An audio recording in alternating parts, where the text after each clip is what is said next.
2 luni de India. Am trecut foarte repede. Și noi când am început sabaticul, când am gândit la ideea de sabatic, tu venise inițial cu ideea de America de Sud, dar am zis că dacă tot facem sabaticul ăsta să fie și mai provocator și am zis hai să începem cu India și adevărul că a fost un șoc. Hai să începem cu început, am început cu Delhi, nu? Am început cu ce vizitează toată lumea de fapt. Delhi, Agra și Jaipur, astea sunt cele 3 orașe care vizitate cel mai des. Se cheamă și triunghiul de aur, pe care îl poți vizita în 10 zile. Vizitezi mai mult Rajasthanul, a zice, care e cultura lor, însă nu vizitezi celelalte culturi. Iar Rajasthanul s-a evidențiat din gunoaie, da, aglomerație, temple, forturi și mâncare foarte bună. Îți dă așa un vibe al Indiei, dar nu înțelegi exact, dar vizitezi doar astea 3 orașe. Pentru că sunt orașe mari, îți dai seama de cum sunt oamenii dacă ești în orașele mai mici și plus că India e formată din Sute de culturi. India este atât de mare încât ca un continent. Eu nu zic că India e o țară, India este un continent. foarte diferiți de la un stat la altul, așa că îți faci o idee despre cum e India, de fapt, să vizitezi mai multe state. Cred că cel mai greu mi-a fost în primele 2 săptămâni cu claxoanele în continuu.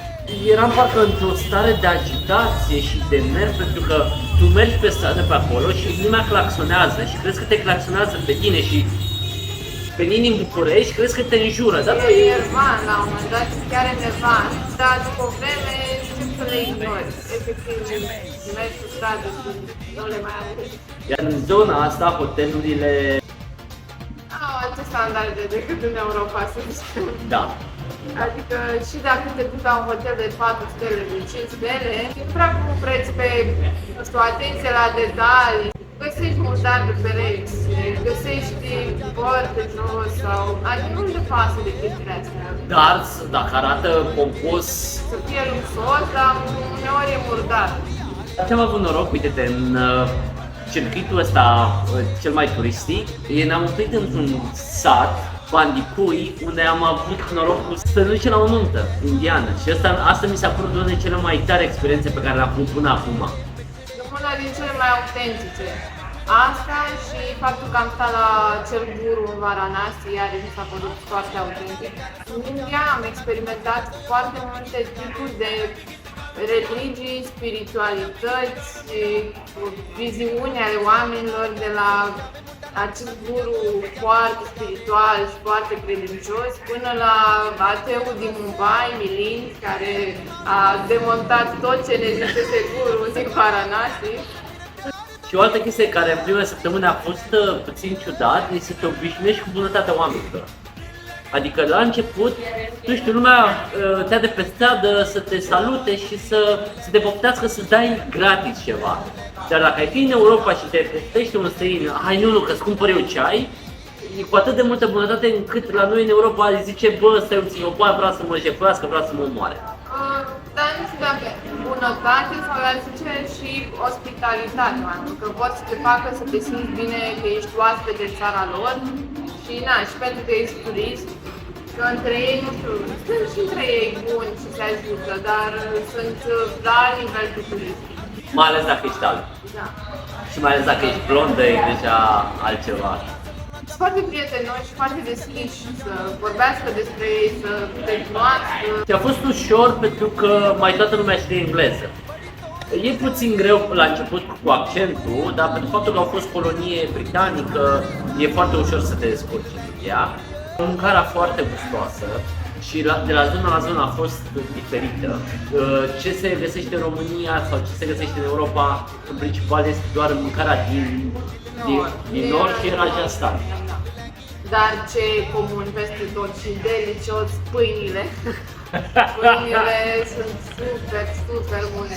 N-am simțit nevoia de carne. 2 luni cât am stat acolo, cred că am avut poate 7 mese cu carne, restul am stat pe legume. Știu să se joace cu ingredientele și cu legume. Și sincer nu mi s-a părut atât de picant, adică atunci când am plecat de acasă, toată lumea, mergeți în India, să aveți grijă că o să fie super picant, să aveți grijă cu mâncarea, că nu o să puteți să mâncați. Nu mi s-a părut. Ori ne mai întrebau la restaurant cât de picant, noi ziceam mediu de obicei și dacă pentru noi mediu nu suntem ăia care mâncă super picant, așa că mediu pentru noi a fost și mediu pentru ei și a fost foarte. Exact. O singură excepție în Hyderabad, au o specialitate foarte picantă.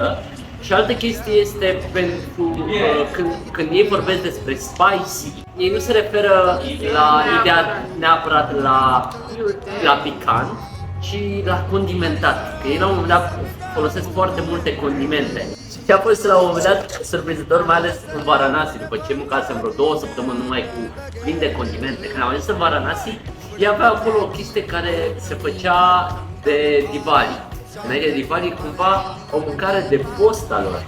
Am ce cartofi, Puțin pieți, prăjiți, cu niște unt, cu coriandru, foarte simpli. Mamă, deci ne-a plăcut atât de mult. Iar tipa de acolo de la restaurant ne-a zis: sigur vreți asta să mâncați, că nu prea are gust așa și noi, nu, ăsta e gustul de acasă. Dar pentru ei, puține condimente n-au gust. transport. Cu transportul te descurci în ea, ai multe variante. Ai autobuze de noapte dacă vrei să faci drumuri mai lungi, ai trenurile de noapte care sunt super comode și chiar nu o să prinzi, merg. Aproape ceas. Pentru că toată lumea caută să meargă cu trenul pentru că sunt foarte confortabile, trebuie să-ți iei din timp câteva săptămâni înainte.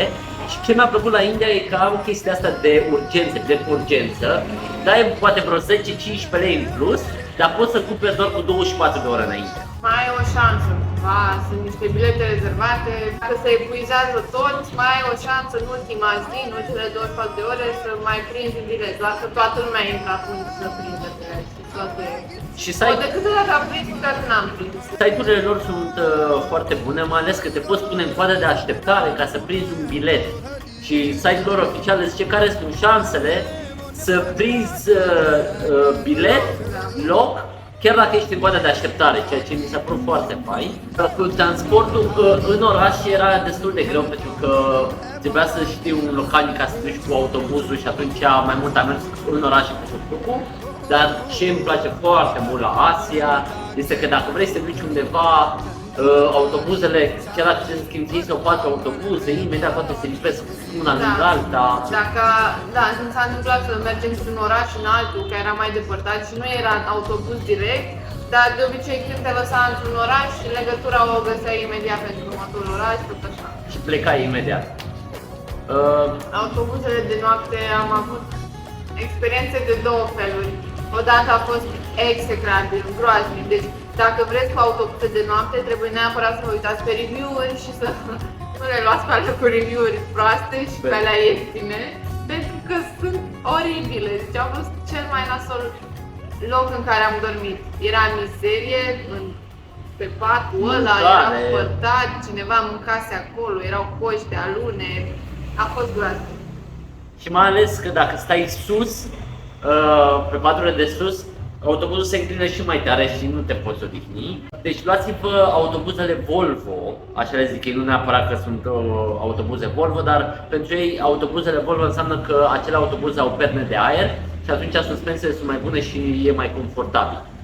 Însă mai bine dormiți în tren, trenul e sfânt. Noi n-am dormit cu trenul la prima clasă, prima clasă în care să ai Cușeta ta cum ar veni. de 2 persoane, am dormit în cușete de 4 sau de 6 și a fost foarte ok. O chestie despre India pe care n-ai cum să o eviți este aglomerația. Se preconizează că să ajung de cea mai populoasă țară din lume și se simte. Se simte și pe stradă și problema e că simt și poluarea pentru că sunt o grămadă de tuk-tuk-uri, motociclete și cu căldura este destul de greu. Iar oamenii nu prea au noțiunea de spațiu personal. Dacă stai la o coadă, trebuie să dai coate, trebuie să te bagi în față. Mă rog, poate, mulți, dar ideea e că trebuie să stai așa foarte Pentru că ei n-au ideea cum să respecte spațiu personal. Sau dacă te duci la un ghișeu, se bagă și în față că sunt curioși. Ce vorbești tu acolo, știi? Și asta să te atingă, să stai așa, nu, e... destul de bine pus acum cu plățile online, cu tehnologizarea fără cash, dar pentru locali, nu pentru turiști. Pentru turiști e greu că Trebuie să ai un card special de la o bancă din India. La toate ghișele, la toate buticurile alea se putea plăti cu QR, pentru că au zis să elimine corupția și banii negri. Și atunci, la un moment dat, acum câțiva ani, guvernul a zis, bă, gata, toată lumea stă pe QR. Inclusiv tuk-tukurile. Am folosit pentru tuk-tucuri, am folosit Grab, Da, multe locuri, multe orașe au. Grab și Uber, gunoaie. Când zici India, multă lume zice gunoaie. Și pe bună dreptate. Da, e. Sunt gunoaie, mizerie, oameni ai străzii, oameni murdari, oameni zdrențiți, cercetori. Mai e foarte urât și nu mi-a plăcut deloc. Mestecă tutunul ăla, mestecă o chestie roșie pe care o spui pe apoi pe stradă și peste tot pe stradă, calci în stufatul la roșu, uneori e plin și pe colțurile pereților, stop, peste tot. Asta e despre tot cumva. Știi că e saliva aia roșie care a fost împrăștiată pe stângi, n-ai cum să o eviți. Și la un moment dat îi vezi că te duci la un tuk-tuk sau la cineva și vorbești cu el. Pentru că ăla trebuie să țină acolo betelul, frunza aia de betel și cu tutun, 1 minut, 5 minute și stă acolo, se umple gura de... Mamă, și mai vezi cu dantura roșie, dinți roșii. Însă, nu e peste tot așa. Jammu și Kashmir. În nord era curat, lumea lua gunoiul de pe stradă și îl curăța, dar știți cu era gunoiul ăla? Al oamenilor care veneau din Rajasthan să viseze Jammu și Kashmir. Lumea acolo era curată, de la stat la stat era alte obiceiuri și alte culturi. Chandigarh, iarăși foarte curat, lângă niște state care erau extrem de murdare. Bikanerul mi s-a părut cel mai murdar și Varanasi. Acum, retrospectiv, eu cred că sunt de neratat Delhi, Jaipur și Taj Mahal. Jammu și Kashmir l-aș vizita primăvara sau vara, noi l-am văzut toamna în care totul era maronin, iar... drăguț, dar nu wow, așa cum îl vând ei, perla Indiei. Te duci iarna să ai zăpadă și să te duci și la schi acolo, ori te duci, ați zice, vara sau primăvara ca să prinzi, au niște văi pline cu flori și faci și trasee, niște lacuri, pentru că acolo sunt în continuare munții Himalaya. Așa că ai niște peisaje foarte faine. Varanasi e de făcut dacă stai la un guru sau să înțelegi puțin spiritualitatea hindusă. Da, să ai pe cineva care să-ți explice. Că doar urmărind așa detașat ce se întâmplă acolo, nu prea înțelegi. Am niște ritualuri și niște tradiții. Pentru noi au fost grele să spală în râu, dar morții acolo. Cât de sfânt e râul ăla pentru ei, cât e de important. Cum e Mecca pentru arabi sau cum e Ierusalimul pentru creștini, așa este Varanasi pentru hinduism. Apoi Gujarat. Ce surpriză a fost Gujarat? Da, foarte frumos. E chiar de văzut. Eu nu mă așteptam ca în India să existe atâtea chestii, atâtea forme de relief, atâtea diversitate în natură. Au junglă, au mare, au munte, au deșert, au absolut tot ce vrei tu de pe planeta asta, în formă de relief, au. Și mi-a plăcut de asta că ai zis de junglă. Acum mă furnică pe mâini. Cum a fost să te duci efectiv printre sate, ești la 5 km, 2 km de sat, să te duci să vezi leoparzi. Da. Adică nu într-un parc sau ceva păzit, efectiv în sălbăticie. Și noaptea ei nu ies afară pentru că atunci leopardul le vânează câinile, anumite animale mai mici. Eu a fost discrepanța cea mai mare între bogăție și sărăcie. Vedeai niște clădiri de 40-60 de etaje înălțime și la 200 de metri erau oameni care dormeau în corturi sau nici măcar corturi improvizate, mai mult prelate și dormeau acolo. Mă rog, a fost un pic special Mumbaiul pentru că l-am vizitat de Crăciun și a avut așa o atmosferă mai diferită un pic. Adică noi asta am căutat când am fost în Mumbai, să găsim un pic din Crăciun pe care îl facem noi acasă. Și da. Și l-am găsit, adică oamenii, e o comunitate mare de catolici acolo și chiar sărbătoresc și respectă tradițiile, merg la biserică de Crăciun, și împodobesc casele, foarte frumos. Chiar ne-am simțit ca de Crăciun. Da, acasă. Goa de Revelion. Nu, e nebunie. N-am văzut atâția oameni în viața mea într-un loc, deci cred că nici la concerte, am fost pe stadion și n-am văzut atâția oameni. Efectiv, eram ca Sute de mii de oameni cu zombie, cu coarde de oameni care veneau pe stradă, curgeau și nu se mai opreau. Unde mergeți, oameni toți, unde încăpeți? Mașini erau blocate în trafic. Unii cred că au petrecut Revelionul în mașină pe drum, încercând să ajungă la plajă. Auzisem că așa va fi, nu ne-am imaginat la ce nivel, dar toată lumea zicea, mamă, Revelionul în Goa e nebunie, o să vedeți. Și da, a fost șocant. A fost șocant, dar n-a zice că nebunie, mamă, ce mi-a plăcut. Nu. Am pus la un bar din ăsta unde s-a pus muzică latină și zomba ca să dansăm. Dar, în general, acolo e bumții, sunt nebuniți după muzică electronică acolo. E ca și cum toți indienii care se duc să viziteze Goa de Revelion transformă ies adolescenții din ei și se străbălează, încep să bea, să... Dar beau, parcă scopul lor este să se repete, parcă cum eram eu când eram în liceu. De-aia cumva berile lor sunt o grămadă de beri care sunt beri tari la 7-8%. Și preferă băuturile tari. Are un statut special în India pentru că sunt băuturile mult mai ieftine acolo, n-au atât de multe taxe, nefiind mulți hinduși, mai mult catolici și lumea e mai deschisă spre vest, mănâncă de toate. E un pic diferită Goa de India. E mai libertină așa cumva și de-aia lumea, cei din India care teoretic sunt închistați în hinduismul ăsta sau musulmani din nord, se duc acolo să-și facă de cap. Goa a fost indian amestecat cu portughez, te duci în Jammu și Kashmir, indian amestecat cu musulman persan, te duci apoi în Gujarat și am simțit mai mult apropiat de romii noștri. Da, triburile alea nomade. Apoi te duci în Amritsar, care dai de oamenii Sikh cu turbanele lor și acolo am dat de cea mai mare cantină din lume. Și a fost wow! Să vezi cum mănâncă acolo 30.000, 40.000 de oameni zilnic. Da, și ce mai impresionant e că tot e pe bază de voluntariat și e gratuit pentru toată lumea să mănânce acolo, indiferent de ce religie ai, de ce credință, toată lumea poate să mănânce acolo gratuit.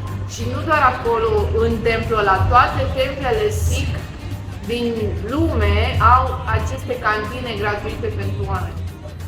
Top experiențe. Pe primul loc pentru mine e clar nunta.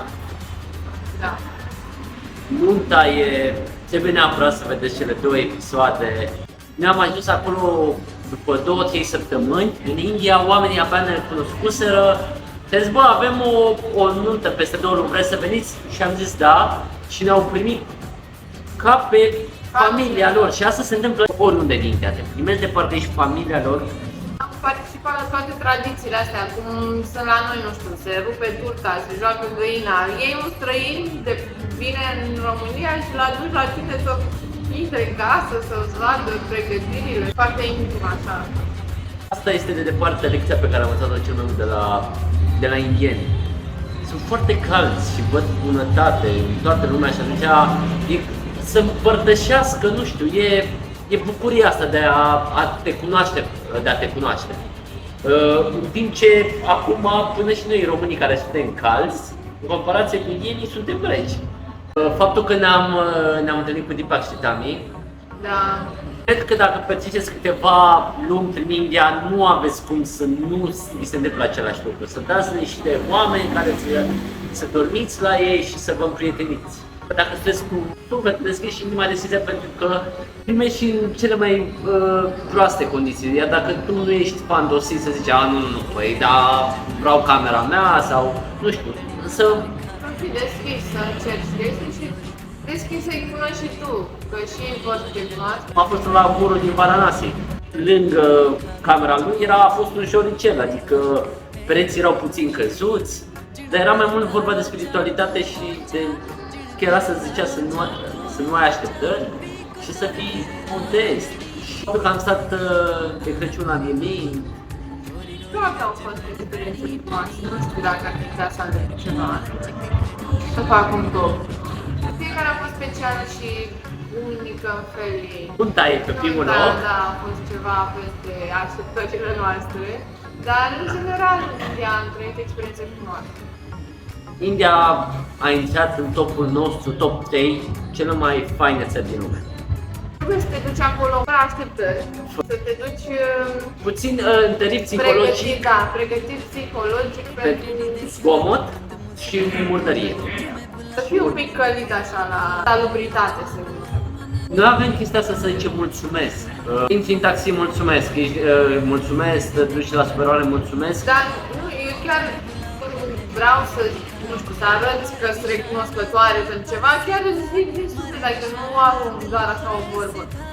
Însă mai avem și chestiile care zice mulțumesc dintr-un automatism. Da, într-adevăr, dar nu știu cum să fiu recunoscătoare altfel decât zicând mulțumesc. Iar ei nu au cuvântul mulțumesc. Au cuvântul specific, dar nu-l folosesc. E ciudat pentru ei. E valabil în cercuri mai apropiate, între prieteni, între cunoscători, cu turist, un hotel sau la un restaurant, poți să zici mulțumesc, dar când vine vorba de prieteni sau rude, familie, Nu se zice. Și asta pentru faptul că ei în cultura lor au chestia asta foarte bine setată. Faptele sunt peste cuvinte. Nu știu, e o chestie care se bazează tot, are legătură cu spiritualitatea și faptul să-l ajuți pe cel de lângă tine, el te simte dacă tu ești recunoscător pentru ce ți-a făcut, adică e de ajuns. Dar te mănâncă pe tine, acolo îți zice mulțumesc. adică cel puțin, nu știu, la nuntă, când toată lumea ne dădea chestii, ne ajuta, ne explica și noi, cum să vă mulțumim, dar mulțumesc, Nu. mulțumesc, nu. Eram aprecieri, suntem recunoscători, căutam oricum să zic eu mai puțin de mulțumesc. A fost un pic așa revelator când am vorbit cu Milin de Mumbai, în episodul din Mumbai. Ne-a ajutat cumva să înțelegem mai mult cum e sistemul ăsta al castelor în India și cum s-a sedimentat cultura asta a lor de a nu fi responsabil pentru gunoiul pe care l-am și chiar nu neapărat gunoi. Pasarea responsabilității cumva. Altcineva e răspunzător pentru ce am făcut eu, pentru că fiind ierarhia asta, tot timpul cineva mai sus decât tine Sau mai jos, trebuie să facă celelalte chestii. Eu îmi văd treaba mea, restul trebuie să Da. ocupe. Și am vorbit puțin și cu Om, fix așa îl chema Om, în episodul cu tigrii. Foarte fain episoadele astea. Așa, ca să înțelegem cumva mai bine cultura lor. Costuri. Deci eu am dat pe 2 luni din India, am cheltuit 5.500 de dolari. În care am dat în jur de 1.200 de dolari, pe cazare tot așa, cam 1.000 de dolari. Activități, tururile, safariurile, Safariurile au fost scumpe. traficul, genul ăsta de activități. În total au fost 700 de dolari. Transport, trenuri, autobuze, tuk-tuk-uri, tot în jur de 700 de dolari. Cumpărături din astea de la supermarket, snacks-uri, dulciuri, ape, ce ne-am mai luat, au fost vreo 300 de dolari. Băuturi, Pere, cafea. 250 de dolari. Intră la muzee, porturi, că sunt o grămadă, dar nu sunt foarte scumpe, am dat cam 300 de dolari în total. Cam astea sunt în mare. Costurile depind și de cum vizitați voi. De exemplu, dacă stați mai mult într-un loc, o să vă ducă mai ieftin. Noi, pentru că ne-am filmat foarte mult, am dat mai mult pe transport. Depinde în ce hoteluri stați și depinde de activități. Noi am mâncat și de pe stradă, am mâncat și de la restaurante. În principiu, cam ne duceam la restaurante mai autentice de-a lor, nu ne-am dus la lux. Deci, 2 luni, 5.000 de dolari, 2 persoane, e ok. Sincer, mă așteptam să fie mai ieftine India, dar asta și pentru faptul că au și bogătanii lor. Ei zic că India nu e o țară săracă. Chiar dacă pare că sunt mulți oameni săraci, Media dintre oamenii săraci și oamenii bogați, e ok. Doar că e diferență foarte mare. India are printre cei mai bogați oameni din lume. Noi am crezut că 2 luni din India o să fie suficiente, dar nu mă simt. Sigur o să ne întoarcem în India, eu îmi doresc să mă întorc. Nu acum, nu anul ăsta, nu vacanța asta, dar mai sunt o grămadă de chestii de văzut. Oamenii sigur ne așteaptă să ne revedem. Oamenii în continuare ne scriu acum ce mai faceți cu toți oamenii care ne-am întâlnit. Da, clar trebuie să ne întoarcem. Da. Noi am visat, cred că poate 25% poate, dar am visat-o pe repede înainte. Mă bucur că am făcut-o, mă bucur că am început cu ea. Da, cred că o să ne încălească pentru ce urmează. 100% recomandăm. India a fost minunată.